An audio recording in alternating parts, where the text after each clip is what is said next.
정관용의 시사본부.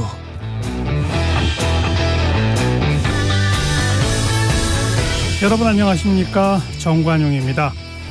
지난 6월 국회 본회의장에서 시각장애인 김예지 국민의힘 의원의 물고기 연설, 여야가 하나 되어 기립박수를 보냈었죠. 우리 국민들이 바라는 국회의 모습, 바로 그런 장면이 아닐까 하는데요. 올해는 국회의원 선거의 해입니다. 정치란 나라를 잘 다스려 국민을 편안하게 해야 하는 일일 텐데 우리 정치 현실은 정반대인 상황이죠. 사사건건 극한 대립으로 치닫는 정치권에 그 어느 때보다 솔로몬의 지혜가 절실한 상황인데요. 이를 위해서 우리나라 정치 원로들의 고견을 들어보는 시간, 잠시 후 대한민국 정치의 길을 묻는다, 신년 기획으로 준비했습니다. 잠시 후 만나보시고요. 정관용의 시사본부 토요일 순서 시작합니다. 먼저 도로공사 연결해서 이 시각 고속도로 상황 전해드리죠. 유가연 씨. 네, 모처럼 맑은 공기 속에 고속도로에 나들이 차량들이 붐비고 있는데요. 곳곳으로 사고가 속출하고 있어서 교통량 많은 주말 안전에 주의가 필요하겠습니다. 현재 15번 서해안고속도로 서울 쪽 매송 부근부터 속도 내지 못하는 이유도 순산터널 1차로에서 승용차 사고 처리하고 있기 때문이고요. 반대 목포 쪽도 8탄 분기점 부근 1차로에 사고 처리하며 비봉부터 막혔다가 이후로는 서해대교 부근에서 나들이 정체 다시 한번 이어집니다. 1번 경부선은 터남 부근 양방향 사고 영향까지 더해져 각각 7, 8km 구간 정체인데요.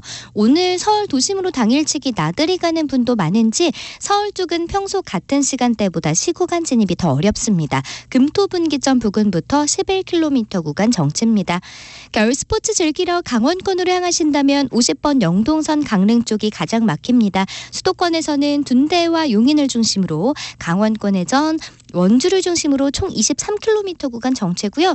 60번 서울 양양선 양양 쪽은 남양주 요금소 부근부터, 52번 광주 원주선 원주 쪽은 초월 나들목 부근부터 각각 7km 구간씩 정체입니다. 지금까지 한국도로공사 교통센터 유가연이었습니다.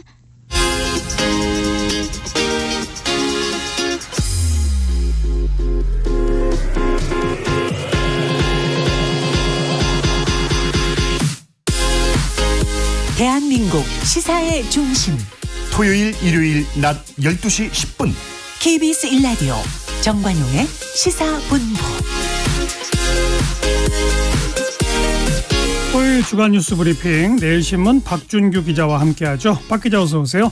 네, 안녕하세요. 더불어민주당의 그 원칙과 상식 3인방 탈당했고, 또 이낙연 전 대표도 탈당하고 창당에 들어갔죠? 예, 그렇습니다. 먼저 원칙과 상식 3인방이 탈당하고는 어제 국민의힘 정태근 전 의원, 그리고 정의당 박원석 전 의원과 손잡고 창당 절차에 들어갔습니다. 그리고 내일 14일 오전 가칭 미래대연합 창당 발기인 대회를 갖습니다. 예.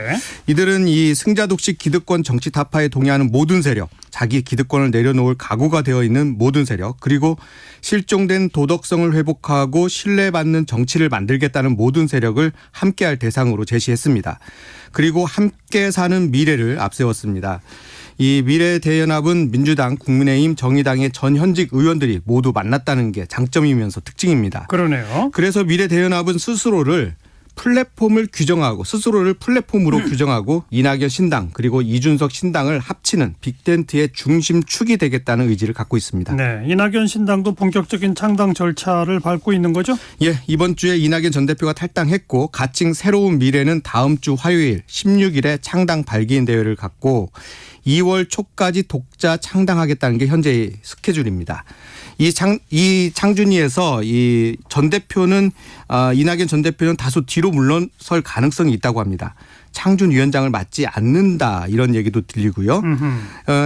탈당 그 기자회견을 할 때에는 청년 4명이 같이 연단에 서면서 본인을 전면에 내세우지 않겠다, 또 약간 뒤로 물러서 있겠다, 이런 모습들도 보여줬는데 창당 이미지, 미래라는 이미지를 좀 부각시키려는 시도가 아니었나, 이런 해석이 있습니다. 예. 결국 관심은 빅텐트인데 이낙연 전 대표의 새로운 미래, 그리고 원칙과 상식의 미래 대연합이 먼저 합할 가능성이 있다, 이런 얘기들도 나오지만 실제 협상 대상자들과 한번 얘기를 해보니까 이낙연, 이원욱, 이준석 등 이 대표 인사들이 협상을 벌이면서 이 직접 하지는 않지만요. 이 같이 이야기를 하는 그 핵심을 보면 누가 먼저라기보다는 의견이 합쳐지는 곳부터 먼저 빨리 합치는 그런 방식으로 갈 가능성이 높다 이런 얘기들을 들었습니다. 예.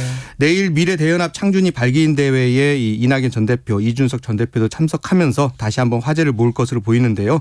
이제부터 관심은 두 가지입니다. 첫째는 추가적인 유력 인사, 특히 현역 인사들이 유입될 것이냐 이 부분이고요. 두 번째는 모든 신당이 하나로 합쳐지는 소위 빅텐트가 가능할지 실제 이루어질지 이 부분이 키포인트라고 할 수 있습니다. 앞으로 한 달 정도 남은 설 이전까지는 현재 세계의 창준이가 3월 초 설 전에는 창당까지 완료하겠다는 로드맵을 만들어놨습니다. 2월 초. 예. 2월 초죠. 예. 이 로드맵은 창당을 실제 하겠다는 의지일 수도 있지만 이때까지는 빅텐트의 성과를 좀 더 만들어보겠다 이런 의지이기도 합니다. 현재도 이를 위한 협상이 진행 중에 있고요. 이들이 설을 분기점으로 삼는 이유는 우리나라에서 설은 항상 주요한 분기점이 되어 왔습니다. 그렇죠. 설 전에 여론조사도 상당히 많이 하고요. 설 이전에는 그래서 이 신당 기대감과 함께 일정 부분의 결합의 성과를 좀 줘야 되겠다 이런 의지들이 세 곳에서 모두 다 나오고 있습니다. 원칙과 상식의 김종민 의원이 설 선물을 주겠다 이런 발언을 했고요. 이원욱 의원과 이제 통화를 해보니까 기대해도 된다 이런 말도 했습니다. 이낙연 전 대표 측과에도 물어보니까 설 이전에는 일정 정도의 결합 성과를 내야 한다는 당위성을 갖고 있다는 점을 확인을 했고요. 이준석 전 대표 역시 현재는 거리를 좀 더 두고 있고 서두르지 않은 모습이지만 설 전까지 성과를 내겠다는 의지는 있어 보입니다. 근데 뭐 서로 좀 색깔이 다를 텐데 빅텐트가 될 수 있을까요? 예, 이 부분이 가장 큰 앞으로 쟁점이 될 것 같습니다. 서로 색깔도 좀 다르고 그동안 지내왔던 정치적 성향도 좀 다르기 때문인데요. 국민의힘에서 나온 보수 색깔의 이준석 신당 그리고 민주당에서 탈당한 원칙과 상식, 경험이 풍부한 민주당 중진 느낌의 이낙연 신당이 하나로 합치기는 그거 그대로만 봐서는 좀 쉽지 않아 보입니다. 예. 이들은 자신들의 고유 색깔을 최대한 유지하면서 빅텐트에 접근하고 있는 것이 현주소고요. 총선이 끝나면 다시 민주당 국민의힘으로 돌아가서 주도권을 가지려고 하는 게 아니냐 이런 분석들도 있습니다. 앞으로 과감한 변신 이러한 것들이 나오지 않으면은 결합 자체가 좀 쉽지 않을 것으로 보여지는 대목들이 있습니다. 네. 그러면서 주도권을 누가 잡을 것이냐 현재는 이 부분을 갖고 지금 삿바 싸움을 하고 있는데요. 원칙과 상식 쪽의 얘기를 들어보니까 지금은 모래판에 앉아서 이 삿발을 어떻게 잡을지 유리할지 이 부분에 대해서 고민하고 다투는 상황이다. 서로 빅텐트를 만들어야 한다는 만들어야 살 수 있다는 것은 알고 있다. 이렇게 두 가지의 어떤 양면적인 얘기를 하고 있습니다. 예. 통합 목표를 향해서 가고는 있지만 앞으로 진통이 적지 않을 것이라고 예견되는 부분이기도 하고 시간과 기회가 많지 않다는 점에서 이 세 세력이 이 부분을 모두 알고 있다는 점도 네. 앞으로 상당한 변수가 될 것으로 보여집니다. 이제 뭐 여야 양당 소식으로 넘어가서 양당 모두 공관위가 출범했고요. 네. 먼저 민주당은 이번 주에 그 선출직 평가 하위 20% 명단이 전달됐고 그 해당자들에게 불출마 권고가 있었다. 이게 결국 가짜뉴스라고 밝혀졌지만 이 예. 얘기가 나오면서 뒤숭숭한 분위기였죠? 예, 그렇습니다. 선출직 평가 하위 20% 명단은 도전자 입장에서는 아주 중요한 부분입니다.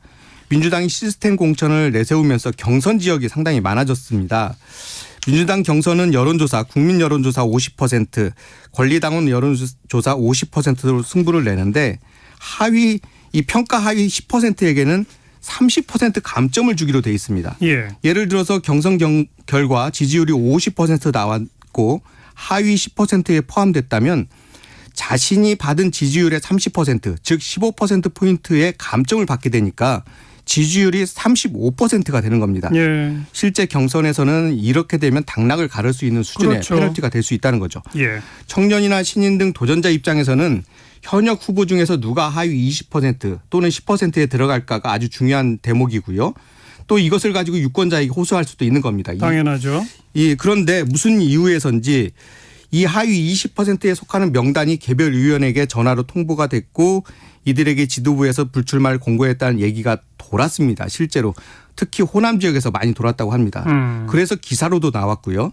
그러다 보니까 지도부가 화들짝 놀라서 곧바로 당 차원의 해명 자료를 냈고 심지어는 홍익표 원내대표가 공개석상에서 가짜 뉴스라고 확인해 주기도 했습니다. 네. 이 당내 경쟁이 치열하니까 이제 흑색 선전 이런 거 아니겠어요? 예, 그렇습니다. 민주당 경선은 매우 치열할 수밖에 없습니다. 지난 총선에서 163석을 확보했기 때문에 영남을 제외하면 민주당이 얻을 수 있는 대부분 의석을 거의 다 가진 게 아니냐 이런 해석까지 나옵니다. 그렇기 때문에 대부분 도전자들은 현역하고 싸울 수밖에 없는 거고요. 그렇죠. 또 문제는 재작년에 대선과 지방선거에서 완패를 했다는 겁니다. 물론 대선에서는 아깝게 졌지만 지긴 했고요. 청와대 인사 또 지방선거에서 시장, 군수, 구청장에 도전했던 인사들이 22대 총선 출마자로 대거 쏟아져 나왔습니다. 네. 경쟁률이 높아질 수밖에 없는 상황이고요. 도전자들이 현역을 꺾기는 쉽지 않기 때문에 여러 가지 방법들이 동원되는데 그중 하나가 흑색 선전이라고 할 수 있습니다. 도전자들은 지금 현재 친명 반명 구도를 만들면서 본인들은 친명이고 상대 현역 의원은 반명이다 이런 프레임 전략을 구사하는 경향이 강해졌습니다. 그렇죠. 그러다 보니까 또 현역 의원들도 친명 선명성 경쟁에 현재 들어가 있는 상황입니다. 이러한 경쟁 구도가 부작용을 일으키기 시작한 거고 그 심각성을 지도부가 인지하고 이번에 공개 차단을 하게 된 겁니다. 예. 결국 친명만 챙기는 거 아니냐 이런 공천의 공정성 시비 이걸 이제 돌파해야 하는 걸 텐데 네. 그런데 이재명 대표 측근으로 알려진 그 현근택 민주연구원 부원장 뭐 우리 방송에 오랫동안 고정 출연하셨던 분인데 네. 지금 부적절한 성적인 표현 때문에 논란을 빚었지 않습니까? 네. 그다음에 또 예비 후보로서의 이제 경선 출마 자격이 되느냐 안 되느냐 예비 심사하잖아요. 네. 근데 1심에서 유죄를 받은 의원 또 범죄로 기소된 의원들도 일단 출마 자격이 있다라고 통보를 했지 않습니까? 그렇습니다. 이게 다 친명 인사들 챙기는 거 아니냐 이런 지적이 나오는 거 아니에요? 예. 뭐 그런 그 자격 논란이 된 사람들 중에 상당 부분이 친명 인사들이 끼어 있기 때문에 그런 건데 예. 현근택 부원장은 대표적인 친명 인사이면서 이 국민의힘 저격수 이렇게 통하고 있는 인사입니다. 민주당 후보의 비서에 대해서 뭐 부적절한 발언을 해서 논란이 되고 있는데 더 논란이 된 것은 정성호 의원과 이재명 대표 간에 오간 문자 메시지입니다. 그렇죠. 이 정성호 의원은 이재명 대표의 아주 가까운 측근으로 알려져 있는데 이 대표가 이 문자에서 보면 현 부원장에 대한 징계에 소극적인 게 아니냐 이런 내용들이 좀 들어가 있습니다. 너무 심하지 않나요? 뭐 이런 표현. 그렇죠. 예. 그러면서 미투 의혹이 남아있는 뭐 정봉주 전 의원이라든가 돈 받은 것을 시인한 뇌물수수 의혹의 노웅래 의원 또 울산시장 선거 개입 의혹으로 1심에서 유죄 판결을 받은 황운하 의원 모두 적격 심사를 통과했습니다. 이런 걸 보면 현재 기소가 돼 있고 과거 욕설 파문 등이 있는 이재명 대표도 이번 자격 심사에서 통과됐기 때문에 이 대표의 상황을 고려해서 이 당 차원에서 윤리적인 측면이나 사법적인 잣대를 상당히 약화시킨 게 아니냐 이런 지적들이 나오고 있습니다. 당연하죠. 그런 측면에서 민주당 안팎에서는 도덕성 붕괴라는 비판과 함께 친명 인사들에 대해서 면죄부를 주고 이 공천에 나가서 비명과 대결하라 한번 싸워보라 이런 어떤 지시가 아니냐 이런 지적들도 나오고 있는 겁니다. 예. 이제 국민의힘 쪽으로 가면 검찰 출신 또 대통령실 출신 뭐 정부 장차관 출신 등등이 대거 이 험지를 피하고 텃밭에만 몰리고 있어서 또 논란이죠. 예, 그렇습니다. 이 검찰 출신 인사들이 이번 주 공직자 이 사퇴 시한에 맞춰서 대거 그만두고 총선 준비에 나섰는데 그 숫자만 15명. 실제는 20명까지 될 가능성이 있다고 합니다. 예. 또 대통령실이나 현 정부에서 일한 인사 중에서 출마 예상자가 무려 50명에 달한다. 이런 전망도 나옵니다. 문제는 뭐 이들이 출마를 할 수 있는데 출마를 하려는 곳이 수도권의 좀 험지라기보다는 서울 강남 또 영남 지역에 몰려 있다는 겁니다. 네. 경쟁력 있는 친윤석열계 인사들이 수도권 등 험지에서 활약해 주는 게 아니라 이미 국민의힘 의원들이 선점하고 있는 강세 지역에서 대통령을 등에 업고 밀고 들여오려고 한다 이런 지적들이 나오고 있습니다. 인위적으로 영남 중진들을 물갈이하지는 않겠지만 경선에 의해서 윤 대통령의 마음, 윤심을 반영한 당원들의 힘으로 친윤으로 물갈이하려고 한다 이런 전망들이 나오고 있는 이유입니다. 그런데 예. 뭐 양당의 공관위가 구성됐고 공관위원장은 이구동성으로 친명이나 친윤 중심 공천은 안 한다 이렇게 말했지만 다들 안 믿는 분위기인가요? 예, 그렇습니다. 물론 이 공정한 이 공천을 하겠다 이런 의지는 상당히 강해 보이고 예. 그 공관위에서 할 수 있는 건 이런 겁니다. 컷오프에서 공정하게 하겠다. 그러니까 말도 안 되는 이유로 컷오프 시키지는 않겠다. 이 부분은 될 수 있을 텐데 공관위가 할 수 있는 건 거기까지입니다. 그런데 경선 결과를 따져보면 적극 지지층들이 개입할 가능성이 상당히 높거든요. 예. 친윤 친명 인사가 대거 경선에서 이길 가능성이 높다는 겁니다. 현재와 같이 경선을 국민 50% 권리당원 50% 비율로 적용하면 응징력이 강한 적극 지지층 권리당원 표에서 친윤 친명 후보가 몰표를 받을 가능성이 높습니다. 그렇죠. 실제 권리당원 투표는 그리 높게 나오지 않습니다. 지난 이재명 당대표 선거 때도 30% 정도밖에 참여를 안 했거든요. 투표율이 낮아진다는 것은 적극적으로 참여하는 친명, 친윤 지지층들이 더 경선에서 이 승패에 영향을 미칠 수 있다. 이렇게 해석이 가능한 겁니다. 이렇게 되면 이제 탈락하게 되는 또 탈락 위기에 있는 비명 또 비윤계 의원들이 이탈할 수 있다는 거 아닌가요? 예, 그렇습니다. 이 부분이 신당들이 노리는 부분입니다. 앞으로 본격적인 공천 과정이 진행되면서 이것이 가시화될 것으로 기대하는 거고요. 특히 설 전에 신당 기대감이 높아지면 설을 지나면서 결단이 이어지지 않겠느냐 이런 얘기가 나옵니다. 예. 경선에 들어간 후 패배하면 법에 의해서 이 총선에 나오기 어렵기 때문에 신당에서는 경선에 들어가기 전인 2월 말까지는 신당으로 끌어들일 생각을 갖고 있습니다. 또 2월 15일 이전에 국회의원 5명이 있어야 후보자금 6억 원을 받을 수 있기 때문에 그 이전에 현역 의원들의 이탈을 좀 더 유도해서 데려오겠다 이런 의지들도 상당히 강하고요. 예. 현역 의원들을 끌어들이기 위한 이 신당들의 압박과 회유 그리고 반대로 이들이 빠져나가지 못하도록 막겠다는 당의 의지가 상당히 강한데 그래서 당에서 할 수 있는 것은 이 공천을 좀 더 뒤로 미루는 그런 방식을 현재 고려하고 있습니다. 알겠습니다. 여기까지 할까요? 내일신문 박준규 기자였어요. 고맙습니다. 네, 고맙습니다. 정관용의 시사본부 듣고 계십니다. 12시 27분 향해 가네요. 기상청 교통정보센터 차례로 연결합니다. 먼저 기상청 강혜종 씨. 네, 날씨 정보입니다. 아침 기온은 어제보다 낮았습니다. 서울의 아침 최저 기온 영하 3.8도로 어제보다 추웠는데요. 낮 기온은 비슷하겠습니다. 여전히 예년 기온을 조금 웃돌겠습니다. 서울 4도, 대전 6도, 대구 8도의 낮 기온 예상되고요. 날씨도 오늘 전국적으로 맑겠습니다. 다만 울릉도, 독도로만 최대 3cm의 눈이 쌓이겠습니다. 오늘은 육상 날씨보다 해안가와 해상 날씨에 더 중점을 두시는 게 좋겠습니다. 동해안에는 너울성 파도가 높아서 주의해 주셔야겠고요. 내일까지 남해안과 제주 해안 만주 시간대 해수면 높이가 높은 기간이라 저지대 침수 피해 우려가 좀 있습니다. 그리고 동해 먼바다의 물결이 2에서 4m로 높고 내일은 대부분 해상의 물결이 높아지겠습니다.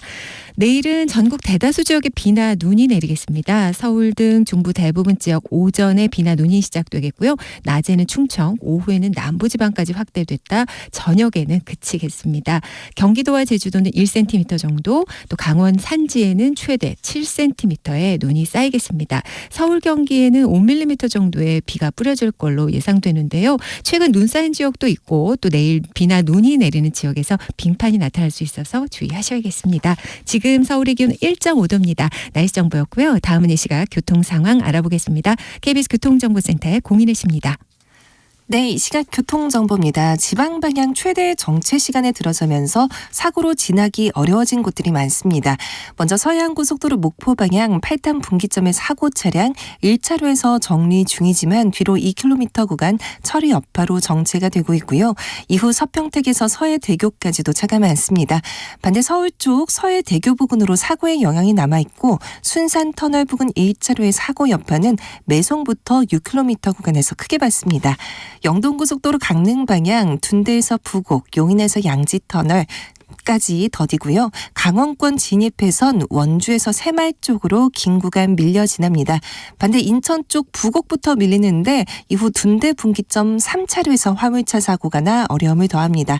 또 수도권 제일순환선 일산에서 판교 방향 계양 5차로도 사고 차량으로 막혀 있고요. 제2경고속도로 인천 쪽 남동 부근으로 밀리는데 3차로에서 고장난 화물차 처리하고 있습니다. KBS 교통정보센터였습니다.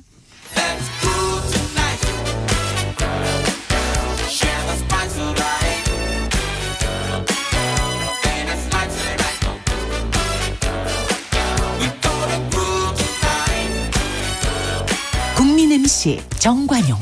KBS 1라디오 정관용의 시사본부. 들어보면 달라요.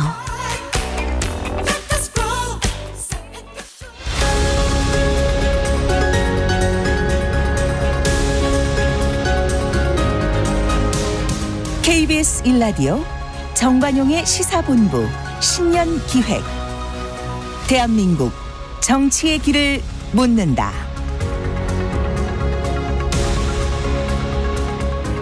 올해는 국회의원 선거의 해죠. 오는 4월 10일 22대 국회의원 선거가 치러집니다. 하지만 이 국민을 위해 존재해야 할 정치가 오히려 국민들에게 걱정만 끼치는 거 아니냐, 이게 작금의 현실이죠. 그래서 신년기획 대한민국 정치의 길을 묻는다, 이 정치 원로들의 고견을 매주 좀 들어보고자 합니다. 오늘 첫 번째 시간 김형호 전 국회의장을 초대했습니다. 의장님 어서 오십시오. 예, 반갑습니다. 네. 새해 복 많이 받으세요. 새해 복 많이 받으시고요. 예, 예. 건강하시죠? 네, 좋습니다.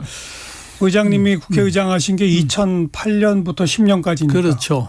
많은 세월 지났네요. 벌써 15년, 16년 됐네요. 네, 18, 예. 그렇죠. 제2후에 현직까지 합하면 7명의 국회의장이 나왔으니까 제2후에. 그러니까요. 시간이 네. 많이 들었죠.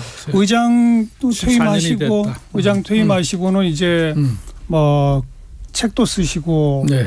책을 여러 권 내셨죠, 그 사이에? 뭐 조금 냈어요. 예. 예. 소설책도 내셨던데.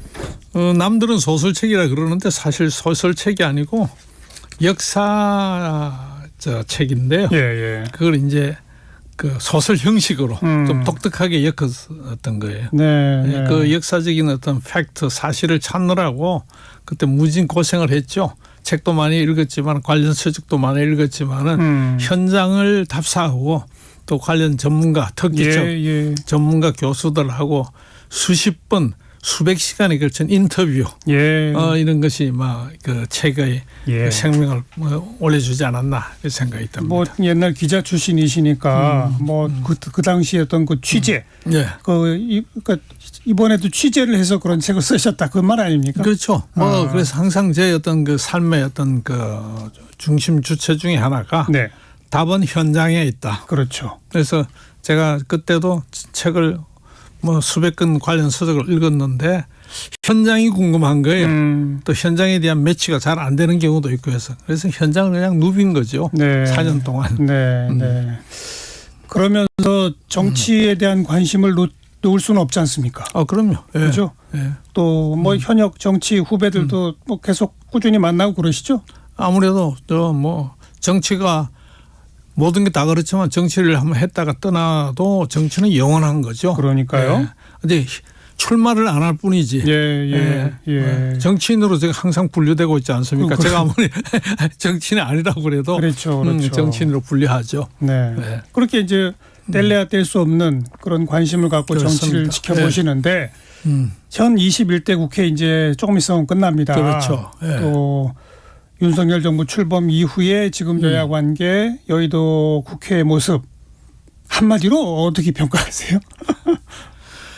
첫 모두 말씀이 국민이 정치를 걱정한다 그랬잖아요. 예. 이게 지난 뭐 윤석열 정부 들어서서도 그렇고 정부 들어서기 전부터 문재인 대통령 시절부터 해서 정치의 그 일방통행, 입으로는 국민을 위하면서 사실은 실속 챙기는 이런 그 일부 정치인의 행태가 예. 모든 정치인의 행태인 것처럼 비춰지게 되는 정치가 지금 품격을 잃어버린 이런 모습이죠. 가장 가슴 아프게 생각하는 것이 최근 한 5, 6년 동안에 예.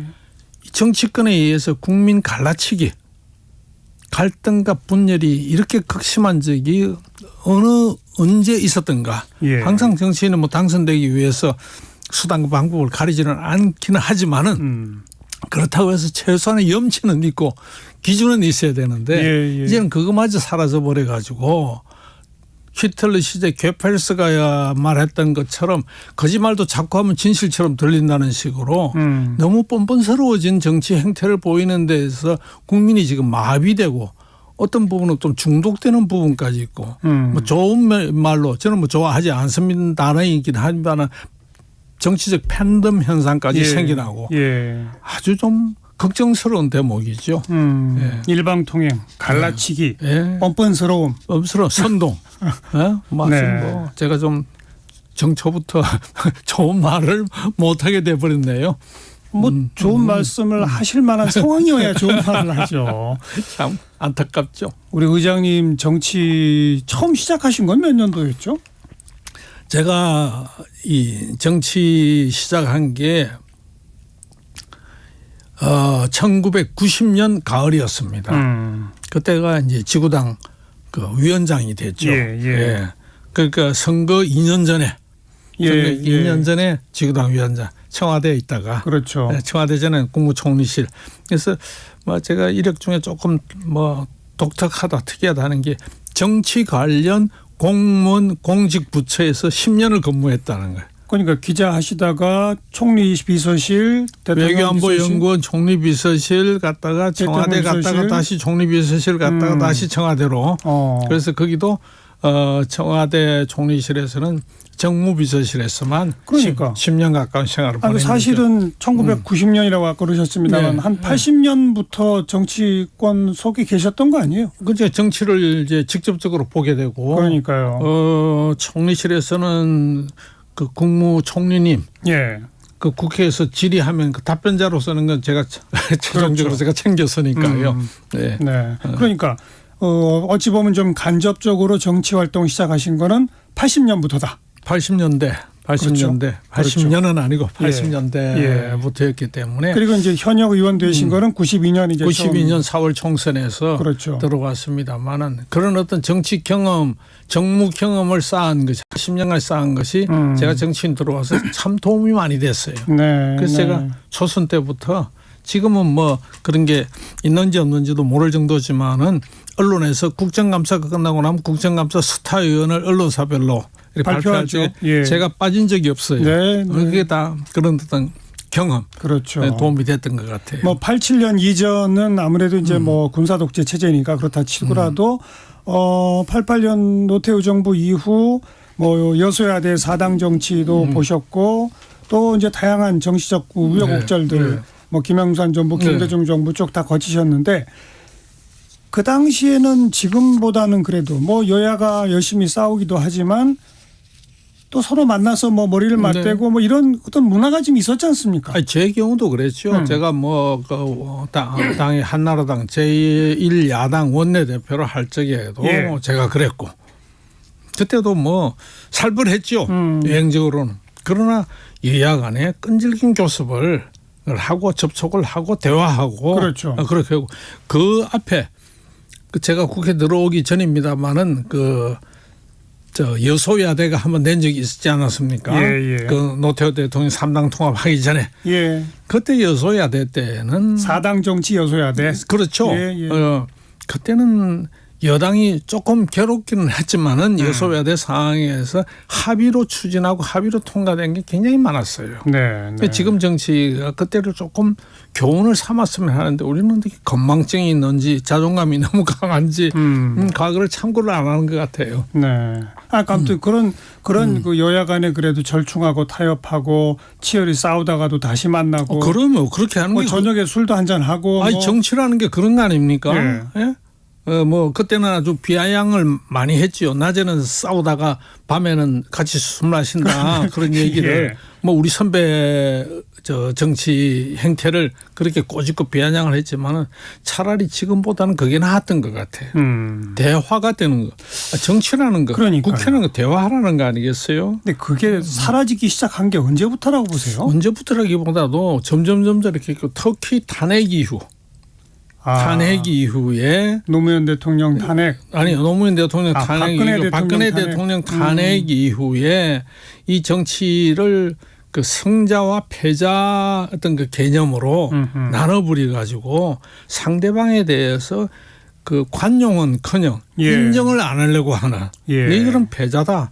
너희들은 탄핵대가 난 사람이고 한 사람이 무슨 말이 그렇게 많으냐 할 말 자격이 없다는 식으로 해버리는 게 탄핵을 당한 정당이 그 기가 살 리도 없는데 계속해서 압박하고 하니까 이 정치가 사라져버린 거죠. 그리고 이제 문재인 정권은 거쳤고 윤석열 정부로 바뀐 다음에는 더 했죠. 왜냐하면은 정권이 바뀌니까 그 5년간의 모든 걸 가지고 있다가 졸지에 대통령권을 뺏겼잖아요. 그러나 국회권은 계속해서 장악하고 있으니까 예. 국회를 통해서 아주 사사건건 정부와 대립하는 각도로 세우는 거예요. 그것이 야당의 존립 이유가 되는 것처럼 모든 야당 의원들에게 인식하게 만들어버린 데서 이 정치에서 지금 사달이 일어나게 된 것이죠. 아마 지난 윤석열 정부 2년간 민주당 야당 제1거대 야당이 가장 많이 한 말 중에 하나가 협치입니다. 그렇죠. 협치를 주장하면서 국회에서 협치를 한 것은 단 한 건도 없어요. 이게 정부 보고 협치해라. 대신 우리는 법을 일방적으로 통과시키겠다라고 하면서 협치가 깨어진 것이죠. 협치는 같이 하는 거잖아요. 예. 국회에서 협치를 안 하고 일방적으로 법 통과시키고 정부가 이것만큼은 조금 하지 마십시오 하는 것만 먼저 우선적으로 하고 예? 그리고 여당이 뭐 문제가 있고 능력이 좀 부족하다 하더라도 여당과 어떤 협의하는 그 과정 절차도 생략돼 버리고 예. 그리고 협치를 하라. 그러니까 정부의 행정권 일부를 뺏어오겠다는 식으로 들릴 수도 있죠. 정부 측 입장에서는. 정부 얘기는 안 들어주고 국회에서. 네. 그래서 이런 것이 오늘의 어떤 이 정치에 대해서 국민들의 그 불신, 그 불만이 팽배해진 이유 중에 큰 이유가 아닌가 이렇게 생각을 합니다. 네. 지금 이제 그 고대 야당의 어떤 그 일방 통행식 그렇죠. 법안 네. 통과를 네. 꼬집으셨는데 네. 근데 사실 윤석열 대통령부터가 문제 아닌가요? 대통령부터가 문제가 아니라 그 행정권을 책임지고 있는 윤 대통령의 입장에서 그리고 이분이 정치적인 경험이 없단 말이에요. 예. 그러면은 경험이 있는 국회에서 뭔가 좀 길을 제시해 줘야 될 텐데 안 해준 거예요. 그럼 윤 대통령의 입장에 내가 뭐 윤 대통령하고 이런 대화를 나눠본 적 없습니다만은 예. 내가 대통령인데 과연 이 나라를 누가 지금 이끌고 가야 되느냐. 이끌고 가는 게 이전에 누가 결과적인 책임을 져야 하느냐. 그럼 윤 대통령한테 오기 때문에 윤 대통령이 야당하고 협의하는 것 자체가 저하게 되는 거죠. 그래서 아니 윤 대통령 책임이 없다는 게 아니라 그러니까 그럴수록 더 논의하자고 해야 되는데 아예 야당 대표를 한 번도 안 만나는 건 어떻게 생각하세요? 나는 뭐 이 시점에서 이름을 거명하기가 조금 하지만은 저 스스로도 이재명 대표가 피의자 신분만 아니면 얼마든지 만났어야 한다. 그런데 이분이 피의자 신분을 떠나서 상당히 심각한 그 사법적 리스크를 안고 있기 때문에 예. 대통령으로서 만나는 거는 적절치 않다 이런 거예요. 그리고 설사 그렇다 하더라도 순서가 있는데 야당 대표끼리 우선 좀 만난 다음에 여야 대표 예, 여야 대표끼리 좀 만난 다음에 어느 정도 분위기가 되고 나는데 여당 대표가 대통령한테 만납시다. 이런 그 형식조차도 밟지 않았어요. 그걸 왜 내가 이 자리에서 얘기를 하느냐 하면은 지금 이름은 사물회로고 바꿨습니다만 예. 그 여야 뭐 원로들 뭐 11인 모임이다. 제가 작년에 만든 게 있어요. 거기서 뭐 대화를 강조하고 나라를 걱정하는 모임이 전직 국회의장들 뭐 당의 고문들 이런 분들 모였죠. 예. 거기서도 여야 대화부터 우선 하자 합의를 했어요. 예. 그래서 제가 여당 대표를 설득시키는 책임을 맡고 또 한 분이 야당 대표를 설득시키는 책임을 맡았는데 제가 여당 대표 당시 여당 대표하고는 얘기가 됐어요. 날짜 하나를 주기 위해서 하나 가지고는 안 된다. 한 2개 더 달라. 받아놨는데 결국 이재명 대표로부터 아무런 답이 안 왔습니다. 그 이후에 이 원로들이 만나라는 소리를 안 해요. 왜냐하면 이재명 대표가 답을 안 주기 때문에 만나겠다. 예. 그러니까 어떤 이 대통령이 만날 의사가 확 터놓고 없다면은 그런 과정을 거쳐야 되는데 합의를 했는데 그래서 일방적으로 뭐 윤석열 대통령이 잘못했다 이렇게 얘기하는 것은 아니고 뭐 제가 무조건 잘했다는 뜻도 아니지만은 말이죠.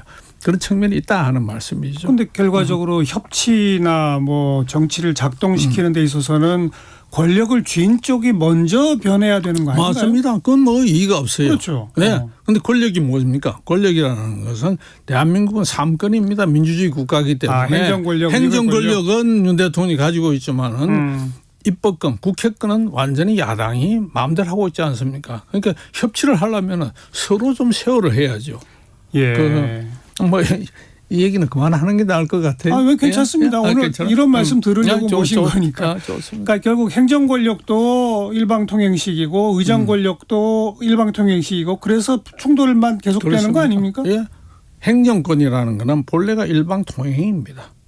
본래가 그 행정권이라는 것은 집행을 하는 권한을 말하는 것이고 그것은 국회가 법을 만들어 가지고 집행권을 국민이 부여한 것이 아닙니까? 예. 그러니까 그건 행정권은 일방적으로 해야 되는데 그걸 하기 전에 국회에서 충분한 논의를 하고 법을 만들어야 되는데 그 과정이 지금 완전히 생략돼 버리거나 일방 통행식으로 하고 있기 때문에 문제가 지금 이렇게 꼬이고 있는 것이죠. 네. 너무 좀 그 출신 정당인 지금 국민의힘 쪽 편 들어주시는 거 아니에요? 저는 국민의힘 당원 아닙니다. 그건 아는데. 그러니까 네, 아닙니다. 예. 친정 편 너무 들어주시는 거 아니에요? 그런 생각 전혀 없고 예. 저는 근본적인 이유를 따지는 거예요. 예. 지금 이제 총선 앞두고 이준석 전 대표 탈당했습니다. 네. 이낙연 전 대표 탈당했습니다. 네. 그러니까 지금 여야 거대 정당의 바로 직전 대표들이 다 탈당하고 새로운 세력을 만들겠다고 합니다. 그렇죠. 이건 어떻게 보세요? 한마디로 기존 거대 정당 양당이 제대로 했으면 이런 일이 안 나오죠. 그렇죠. 제대로 못했다는 반정이자 방정이 아닌가 이렇게 생각을 합니다. 그렇죠. 예. 그러나 섣불리 말씀드릴 수는 없지만은요. 지금 그렇게 호응도가 높지 않은 것은 왜 그런가? 우선 거기 가기 전에 그럼 이제 거대 양당이 잘못했다는 반증이다라고 하셨잖아요. 네, 그렇죠. 예. 먼저 국민의힘 쪽은 뭘 제일 잘못했습니까? 국민의힘은 국민들이 너무나 잘 알죠. 역시 국민의힘 쪽에서는 이 포용의 정치, 관용의 정치, 대화의 정치 이런 것이 부족했고 또 대통령한테 바른 말을 한다 하는 그런 그 이미지를 국민들한테 심어주지 못했다. 그렇죠. 이렇게 볼 수가 있겠죠. 또 이준석 전 대표는 사실상 내친 거 아닌가요? 저는 그렇게 안 봅니다. 그건 아닙니까? 나는 윤석열 전 대통령을 여기 지지하러 이 자리에 선 것도 아니고 국민의힘 당원도 아니기 때문에 제가 비판적인 얘기 많이 하죠. 그러나 이준석 대표는 당대표까지 지낸 사람이 당원들과 국민에 의해서 당대표를 지냈고 제가 이준석 대표를 열렬히 지지했던 사람이에요. 그 당대표 나올 적에 저하고 아주 오랫동안 정치적 인연을 맺었던 사람한테 서운하다 소리를 들을 정도로 제가 이준석이 당으로 가야 당이 변화와 혁신을 한다고 했던 사람인데 기대가 컸던 만큼 제가 실망이 컸죠. 그러니까 이준석 길게 얘기는 하지 않겠습니다. 개인에 대한 문제니까. 당의 대표다. 공인 중에 공인으로서의 행동에 대해서 상당히 문제가 있었다. 기대에 미치지 못하는 부분이 너무 많았고 좋습니다. 당 대표라는 어떤 직과 개인 이준석의 직이 혼돈되거나 섞여 있을 경우가 상당히 많이 제 눈에는 이게 보였습니다. 그런데 그럼에도 불구하고 아무튼 포용과 관용의 정치를 국민의힘이 그건 못했기 때문에 이런 탈당 사태까지 나오고 있다. 더불어민주당 쪽이 제일 큰 잘못은 역시 이재명 대표 사당화 그겁니까? 답을 주셨네요.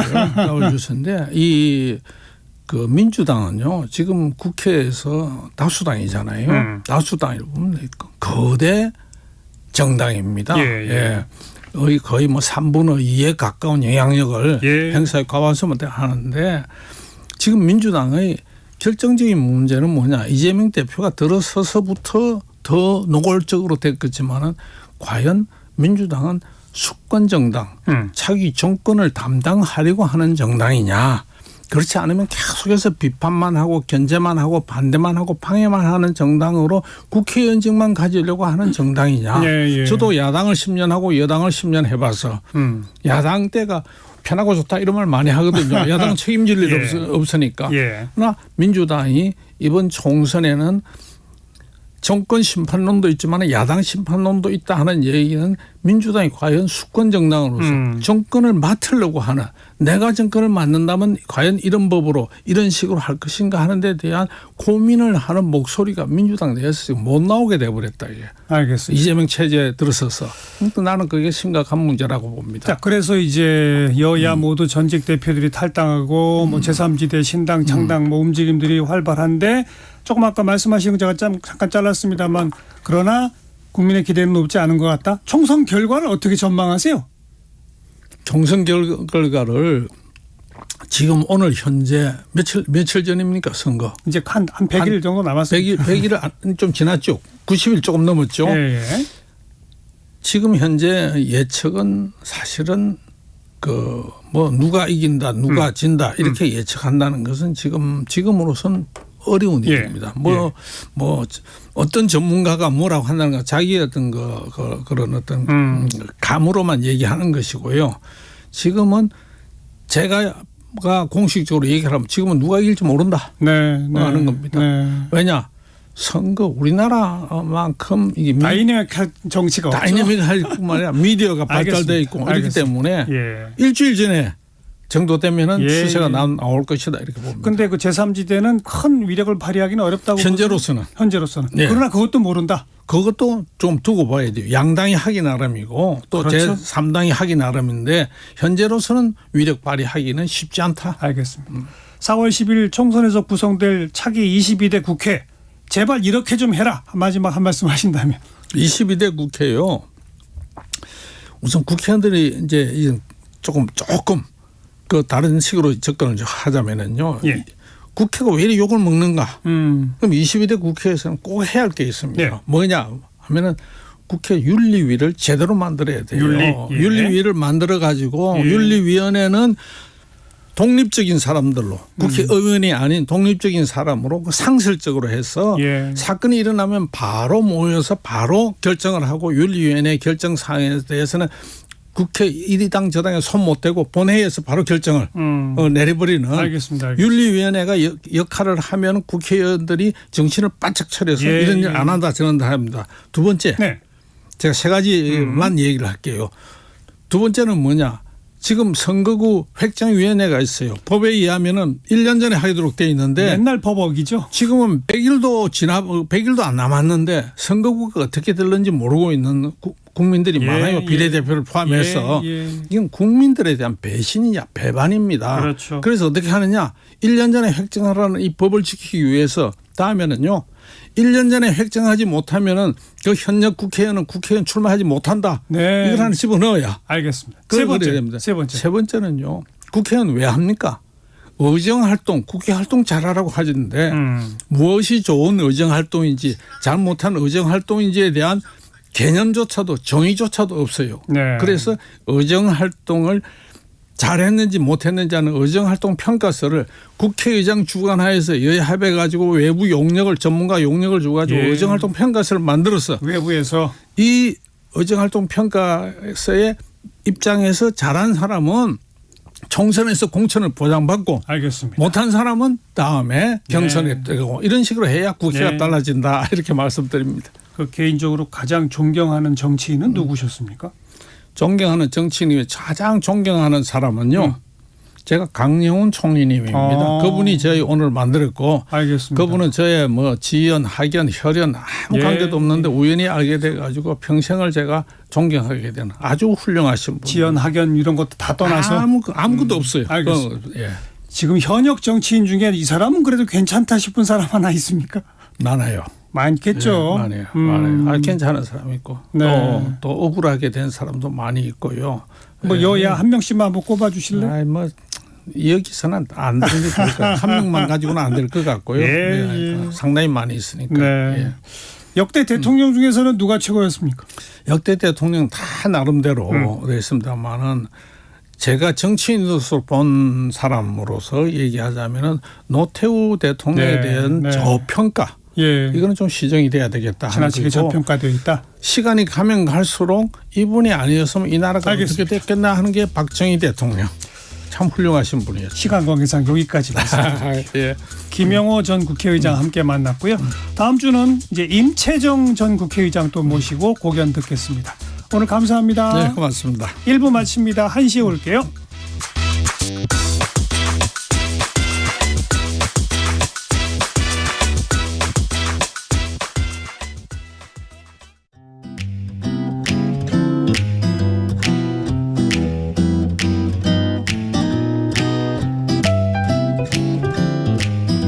안녕하세요. 바른말 고운말입니다. 앞으로